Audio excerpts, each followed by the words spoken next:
a government passed a law. Singing was forbidden. Not all singing, just singing in Kurdish, in your own language.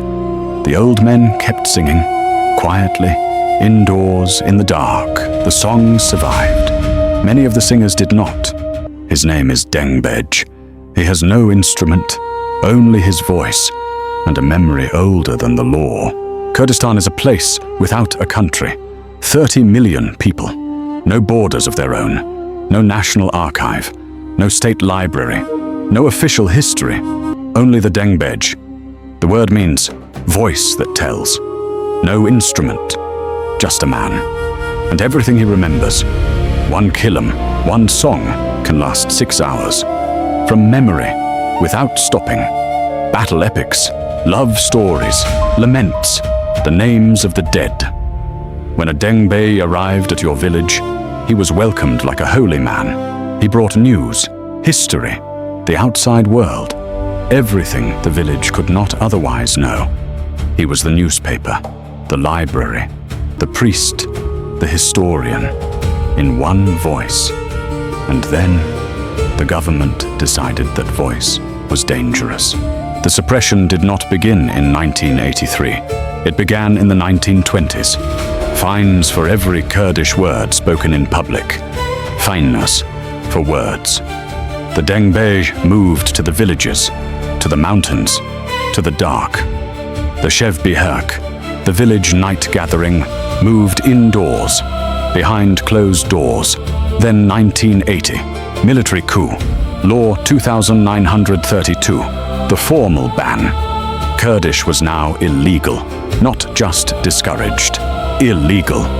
Dengbej were arrested, their recordings confiscated, their gatherings dispersed. Some kept singing anyway, in their homes, for themselves alone. Many elderly Dengbej died during those decades. No recording, no student, hundreds of hours of memory, gone with one funeral. Then 1991, a small opening. Kurdish allowed in recordings. Barely. Researchers went looking. Some Dengbej were still alive, still singing. In 2007, the Dengbej House opened in Diyarbakir. 100 years too late. Every day, 10 to 15 old men come. They sit, they sing. 70,000 visitors a year. Most cannot understand a word. The Dengbej also sang about the Syrian war, the assassination in Paris, last year's news. The tradition is 1,400 years old. It sings today's news. But the longest kilim, the 6-hour epics, those are going. No young person learns a 6-hour song anymore. The world is too fast. Think about what the Dengbej proved. For decades, against every law. You cannot ban a memory, only the person who carries it. A people without a country survived because their story lived in a voice. The Dengbej had no instrument to confiscate, no book to burn, just breath. The tradition's greatest weakness was also its greatest strength. No instrument means no archive. No archive means every singer is the last copy. Now the new enemy has no uniform. It has a screen. The Dengbej house is recording. Universities are listening. The race is on. But a recording of a kilim is not the kilim. The voice is the kilim. Somewhere tonight in the Kurdish mountains, an old man is singing.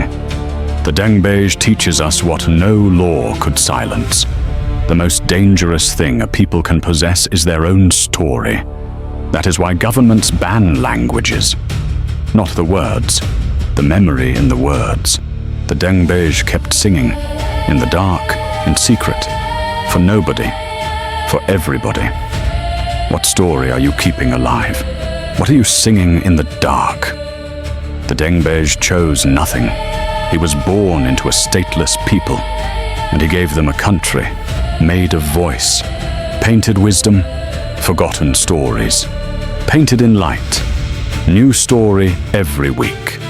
If this story stayed with you, subscribe. The next one will too.